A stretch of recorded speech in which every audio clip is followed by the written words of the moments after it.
permitirme que los y las acompañe en estas tardes de pandemia. Gracias. Y vamos a tocar un tema de coyuntura, un tema que acabamos de escuchar la conferencia de prensa, el anuncio del presidente el día de ayer.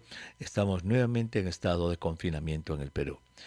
Y vamos a conversar con el doctor Percy Minaya, él es ex viceministro de Salud, especialista en salud pública, para que nos recuerde cuáles son las finalidades de las cuarentenas. Eh, Percy, qué gusto saludarte. Muy buenas tardes. Gracias por estar con nosotros nuevamente.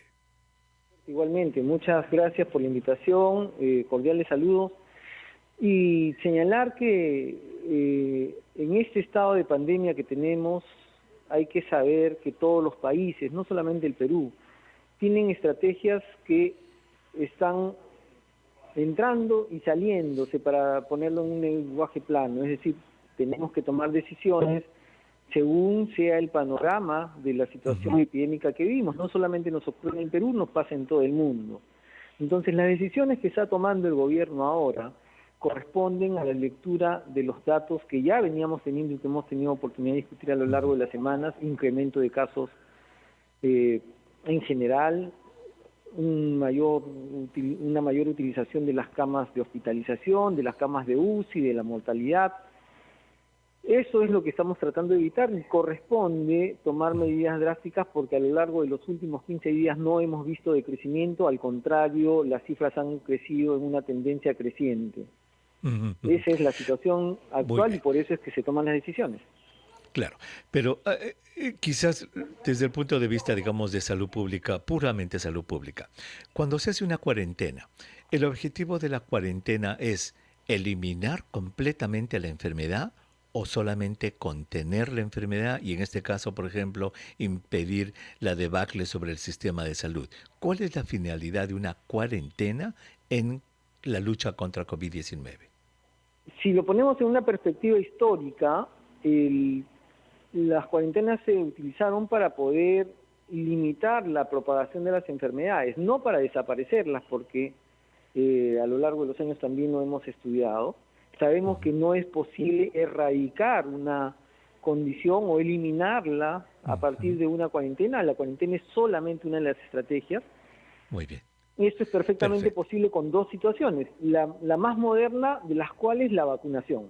Pero con la cuarentena lo que hacemos es contener la propagación. La reducimos a un nivel tan que no cause los severos impactos que está causando sobre la sociedad. Claro que sí. Dicho eso, y coincido perfectamente contigo en que la finalidad de una cuarentena no es desaparecer la enfermedad. Por eso es que, por ejemplo, lo que le pasa a Argentina, en Argentina, Percy, no sé si sigues los números de ellos, tienen una curva muy especial, porque ellos nunca en la historia de su epidemia, de su pandemia, han tenido más allá del 70% de ocupación de camas de cuidados intensivos. Y ellos han hecho la cuarentena más larga en la historia de la humanidad. Entonces, desde ese punto de vista, se podría decir que su cuarentena ha funcionado porque no ha colapsado su sistema de salud, pero ellos obviamente se molestan mucho porque dicen, ahí están los contagios en cantidad a pesar de la cuarentena, cuando nos estás diciendo que el objetivo de una cuarentena no es hacer desaparecer la enfermedad, sino básicamente hacer de que el sistema de salud no colapse. Vamos a tomar una pausa y te voy a dejar una pregunta pendiente. Es la siguiente.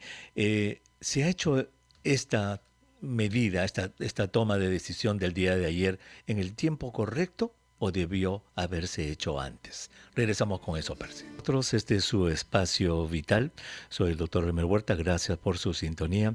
Si usted recién se une a nuestra transmisión, estamos conversando con el doctor Percy Minaya. Él es médico epidemiólogo, ex viceministro de Salud, y estamos conversando sobre la coyuntura, qué es lo que tenemos en mente, porque ya estamos nuevamente en cuarentena, estamos en confinamiento. Ya nos dijo en la primera parte del programa que las cuarentenas no tienen como objetivo eliminar la enfermedad, sino contenerla, hacer de que en este caso no explote el sistema de salud que ya prácticamente está copado, por lo menos en camas de cuidados intensivos.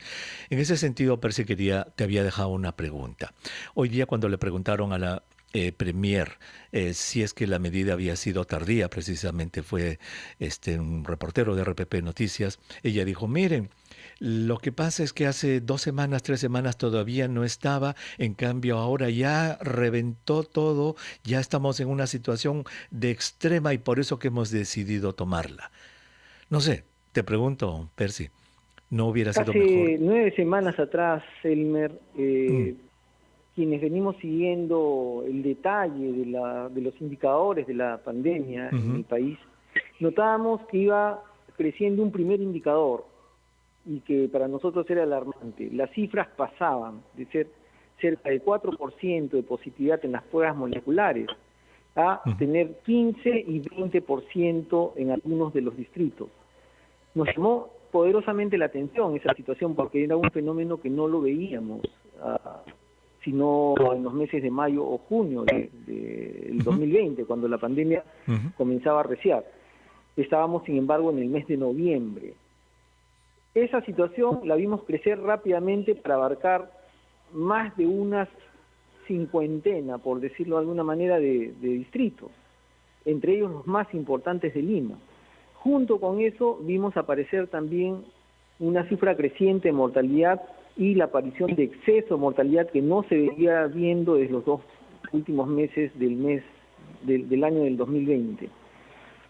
Esas situaciones lo que nos dicen es que en realidad este fenómeno comenzó paulatinamente a finales del mes de noviembre, en la última semana del mes de noviembre, hacia la campaña navideña de ventas y donde un gran volumen de población se movía a los centros comerciales, al comercio callejero. Vimos que esto continuaba creciendo y creo que, como tú en algún momento lo señalaste, los efectos se iban a ver hacia la tercera semana de enero, pues eso es lo que resultó. Ujú, En las ujú. últimas 9 semanas se veía este crecimiento. El Ministerio de Salud lo llamó fluctuaciones en ese momento, lo llamó eh, una posibilidad de rebrote, pero en realidad lo que veíamos era crecer el inicio de la segunda ola. La decisión debió tomarse por lo menos unas 4 semanas antes, cuando los indicadores eran claros acerca de Ujú. cómo la epidemia estaba creciendo nuevamente. Exacto, yo eso pienso lo mismo, parece que ya hemos esperado que se rebalse todo para tomar la decisión. Me parece también que es un poco tarde, pero ya estamos como se dice, encima del caballo. Percy, muchas familias nos están escuchando en este momento y ¿qué recomendaciones le podemos dar a nuestros oyentes, Percy, en términos de cómo debemos comportarnos en este segundo confinamiento? ¿Qué es lo que tenemos que hacer? ¿Qué es lo que no tenemos que hacer? Hay dos temas que hay que señalar que son importantes. La primera es que la epidemia crece a pesar de los esfuerzos que puede hacer el gobierno, y es responsabilidad, por un lado, de los ciudadanos, que no siempre estamos siguiendo todas las reglas de prevención. No usamos bien la mascarilla, hay que usar mascarilla, hay que usar protector facial, hay que lavarse las manos, hay que mantenerse alejado de los grandes conglomerados de población que concurren a hacer las compras, por ejemplo, a los gimnasios, a los centros comerciales. Ahora vamos a estar en Lima particularmente en un nivel de aforo cero, pero también mantenerse en espacios ventilados, Ujú, aún si los que tenemos a la vista son nuestra propia familia. Ese es un primer aspecto. Lo segundo es que la cuarentena no soluciona los aspectos de complicación de la enfermedad. Esto ya empezó, y las personas que todavía podían hacer un cuadro severo apenas van a ver evolucionar en estos días su situación, y en los siguientes días todavía vamos a tener cuadros severos. Tenemos saturadas las camas UCI. Es bien importante que las personas, además de practicar las medidas de prevención, recuerden la forma como identificar un cuadro de severidad creciente. Fiebre ujú, continua, que no cede a pesar del tratamiento básico que damos, que es básicamente paracetamol en este caso, ujú. eh, que tenga dolor torácico creciente, dificultad respiratoria, Y la saturación. esa agitación, ¿verdad?, que nosotros vemos cuando el Y cuadro el, se va agravando. y Esos el oxímetro, síntomas ¿no es cierto? tienen que llevarnos a un establecimiento de la manera más pronta, no esperemos seguir complicándonos. Y lo de los pulso oxímetro, ¿verdad? Percy, Por que supuesto. tengan en la casa un pulso oxímetro, que lo controlen unas 5 veces al día, que anoten en un cuaderno el valor, y si es que empezó el paciente con una saturación de 97, 98, que es lo normal, encima de 95, y este empieza a bajar 95, 94, 93, ya deben buscar ayuda inmediata. Efectivamente, y aquí hay una anotación que nosotros tenemos que dar. La ministra Macetti y el Ministerio de Salud han hecho un gran esfuerzo en este último tiempo para comprar, pero no ha habido el tiempo suficiente para entregar los pulsoxímetros que se han adquirido y llevarlos a todas las comunidades. Deberíamos también tener un esfuerzo similar del Seguro Social, del Seguro Integral de Salud, para poder proveer como parte del plan de aseguramiento a las familias, sobre todo aquellas que tienen adultos mayores y población con condiciones crónicas que se encuentran en mayor riesgo. Estas son las personas que deberíamos tener nosotros con un pulso oxímetro entregado por el sistema de seguridad, de manera que facilitemos el control. Es solamente una anotación a las condiciones que ya se están tomando para poder controlar la situación crítica que tenemos. Dos aspectos entonces, dos aspectos has recalcado y coincido perfectamente, los mencionamos esta mañana también en Encendidos. Uno es enseñarle a las personas a tratar de disminuir su probabilidad de contagio, sabiendo en qué espacio se van a mover, con qué gente se van a juntar, cuánto tiempo van a estar en ese espacio y si todo el mundo está usando mascarilla. Y lo otro es esto de enseñarle a las personas cómo manejar la enfermedad en la casa y cómo detectar temprano las complicaciones para no llegar tarde. Pero sí, no sé, quizás yo estoy fuera de foco, desubicado. Tú que estás en el punto. Yo no he visto ninguna campaña nacional segmentada, multiétnica, multilingüística, lingüística, que le enseñe a las personas a manejar la enfermedad en su casa. ¿Tú la has visto? No, yo estuve trabajando en Loreto, hace un tiempo fui director regional allí, tuvimos el primer gran impacto de la pandemia, fue muy duro, la población loretana hizo grandes esfuerzos, tuvimos una tremenda mortalidad y en ese momento sacamos una campaña con apoyo del Ministerio de Cultura y del Ministerio de Salud para poder tener comunicación con las múltiples etnias que tenemos ahí. Pero eso no se ha vuelto a repetir tan intensivamente. Tenemos que hacerlo no solamente para la población amazónica, también para la población andina que hoy ve progresar paulatinamente la pandemia. Y para todos, Percy, para todos. Una de las preguntas que recibimos frecuentemente en los programas aquí en RPP Noticias son de personas que no saben cómo actuar cuando alguien se infecta en la casa, Percy.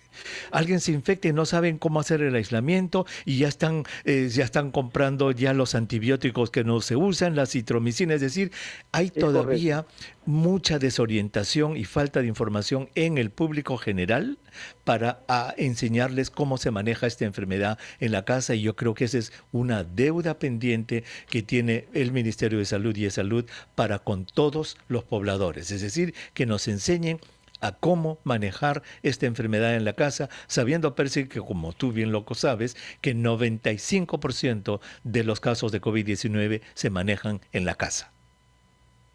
Y 80% de casos más leves, 15% van a ser una condición moderada, 5% van a llegar a la hospitalización y a la UCI.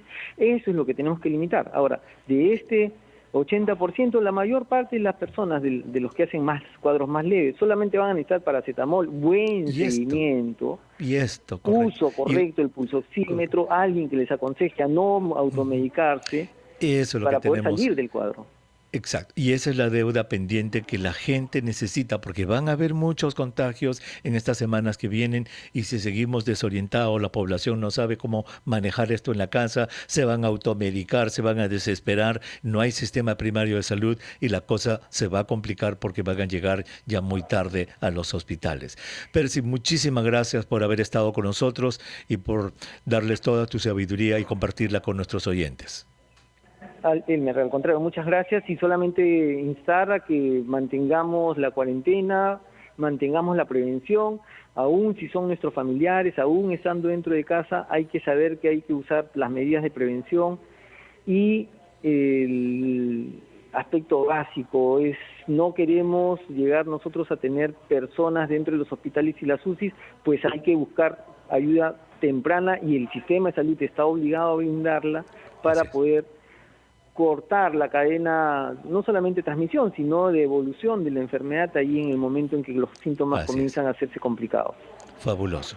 Muchísimas gracias, Percy, por haber estado con nosotros. El doctor Percy Minaya, especialista en salud pública, estuvo con nosotros. Señora, ya lo hemos dicho tantas veces en los programas, hay dos tipos de problemas, dos tipos de situaciones en la vida. Aquellas sobre las cuales no tenemos control. No tenemos control sobre cuándo va a llegar la vacuna, ese tipo de cosas. Nosotros, ciudadanos, no tenemos control. Pero lo que sí, cada uno tiene control, 100% de control, es sobre lo que yo hago. Cómo me defiendo, cómo evito la infección. Eso es 100% mío. Y eso es lo que nos ha dicho el doctor Percy Minaya, responsabilidad personal en un tiempo tan especial que está pasando nuestra patria. Regresamos, no se vayan.